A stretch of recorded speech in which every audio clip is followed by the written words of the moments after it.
Hey everyone, it's Ben Hardy here, and in today's we'll be reviewing the entry-level BMW X7. When I say entry-level, I'm talking about the entry-level powertrain. Before we get in this video, I want to give a huge shout-out and thank you to the BMW of Pleasant Grove for giving me some time with this X7. I'll include a link to the website in the description down below. If you have any questions and need any help, just ask for Brendan. Also include a link to my car buying guide. Let's get into it.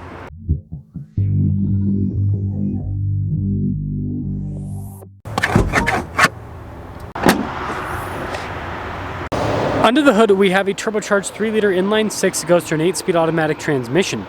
Fuel economy is 20 around town and then 24 on the highway, with power outputs being 375 horsepower and then 398 pound-feet of torque. Now, before we move forward with this review, I do want to mention if you want to see more videos just like this, then I recommend you subscribe because I post content every single day. So first off, this metallic gray, it's called Dravet Gray. I might not be pronouncing that properly, but anyways, it's a really cool color. And then I love the headlight design here, the X7. It's pretty cool looking. Usually not a fan of split light, but it's grown on me. Blacked out grille with this as well. You can see the bottom portion is blacked out. Yeah, overall, it's a good looking SUV. Tire and wheel setup is 275 by 40 by 22 in the front, and then 315 by 35 by 22 in the rear. Now taking a look at the wheels, completely blacked out. Same thing with the brake caliper, and then you can see how the fender flare has been painted to match, and then that trim's blacked out, window trim's blacked out, and hopefully you guys can see the gold kind of sheen with this gray. It's a cool color. And this leads us to the key fob. We've got our remote start function with the lock function. We've got our unlock, the opening for the hatch, and pop it open. And popping into the rear, you guys can see it says X7, and then we've got this to lower down the tailgate. Pretty cool. Got the mats here in the back, and then this is one of my favorite parts. You can see you can do max cargo, max person. It just makes it easier rather than having to do it all manually yourself. But yeah, when you're all done with this, just press this button and it'll close both the hatch and the tailgate in order. And you can see with the taillight design, pretty cool there, and then with the exhaust tip covers at the bottom. Got a receiver hitch too. But yeah, there's the outside. Now taking a look at the door panel, you guys can see the two-tone coloration here, and then actually I guess it's tritone because it looks like it's a gray too. Very interesting. The ambient lighting, sunshade built in as well, and yeah, that continues onto the seats. Look how these look. These are fascinating, that's for sure. I'll quickly show you guys the third row here. So you can fit adults back there, but I would say that it's kind of best reserved for kids with SUVs in this segment. Again, legroom's not bad, but it is always just a tighter fit. But you do get some nice amenities there in the rear. Little ambient lighting strip too, that's hilarious. And that was pretty quick for the seat to do its whole thing. Yeah, it's full power, look at that. Fascinating. I kind of like the manual ones though, because you can just like manhandle it into place really quickly rather than having to wait for it to do its thing. But anyways, legroom back here is good. I can scoot the seat back if I want even more. And then you got this little storage pocket. You got that kind of cool design on top of it. Little USB port here. And then you can see with the vents here, climate zone as well. And then headroom back here is good. Now taking a look at the front door panel, you can see really nice trim throughout and all the different colors with this one. All of our window controls here, mirror adjustments, and then you've got memory seat function. You've got massage seats with this as well. Blind spot ring with the mirrors. And then look at this front seat, perforated all down the center portion. All of our adjustments on the side. And then you can see the light controls.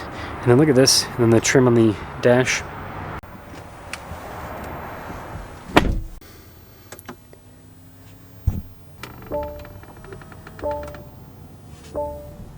Here's a quick look at the steering wheel. You can see a nice trim all around. You got the M logo there at the bottom. Paddle shifters here for the 8-speed on the back. Got a bunch of practical controls here on the front, including for our cruise control. And then we got our little stalks here on the back as well. Digital gauge cluster here in the center shows you different bits of vehicle information, you know, like fuel range and everything. And when you change the drive modes, it does change kind of like the look of the gauge cluster, so that's fun.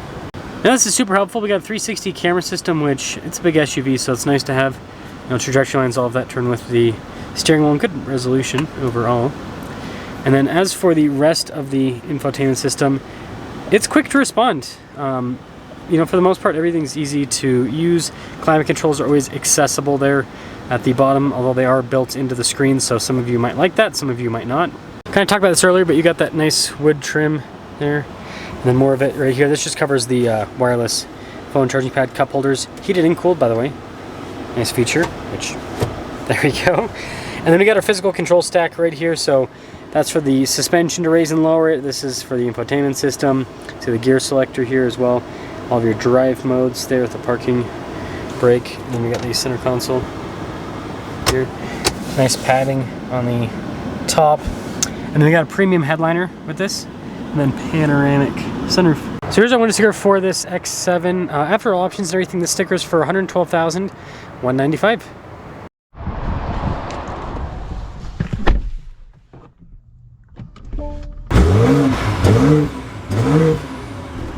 About visibility before we head off. Just over the hood, with the mirrors, and twist the rear. And this is an interesting day. So I reviewed a M60 version of this, and also the X5. So I guess I'll kind of compare this to both of those, right? Should you go for the smaller SUV, that's the X5 with the same powertrain, or should you go for the higher horsepower version of this? That's the M60. So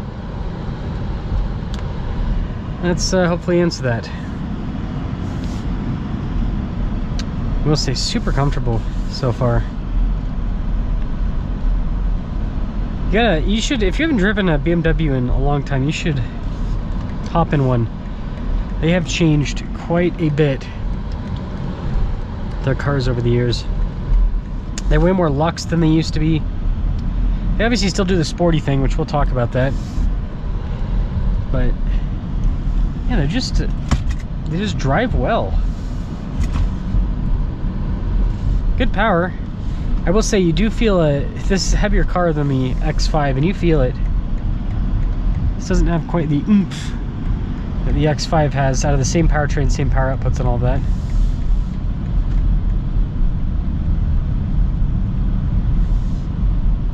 Not bad. Not bad at all. Handling's sharp too.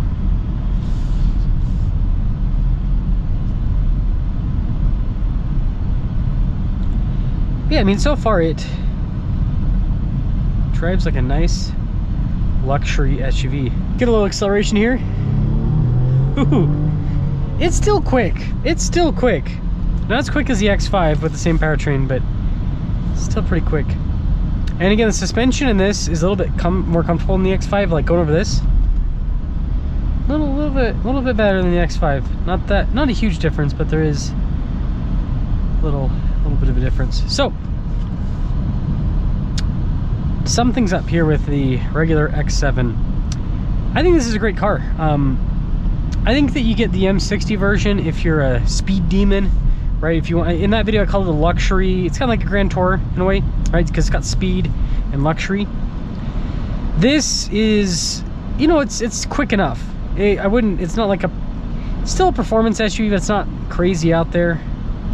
B58's really good. I think the big benefit of this, having the B58, is B58's been proven to be super reliable.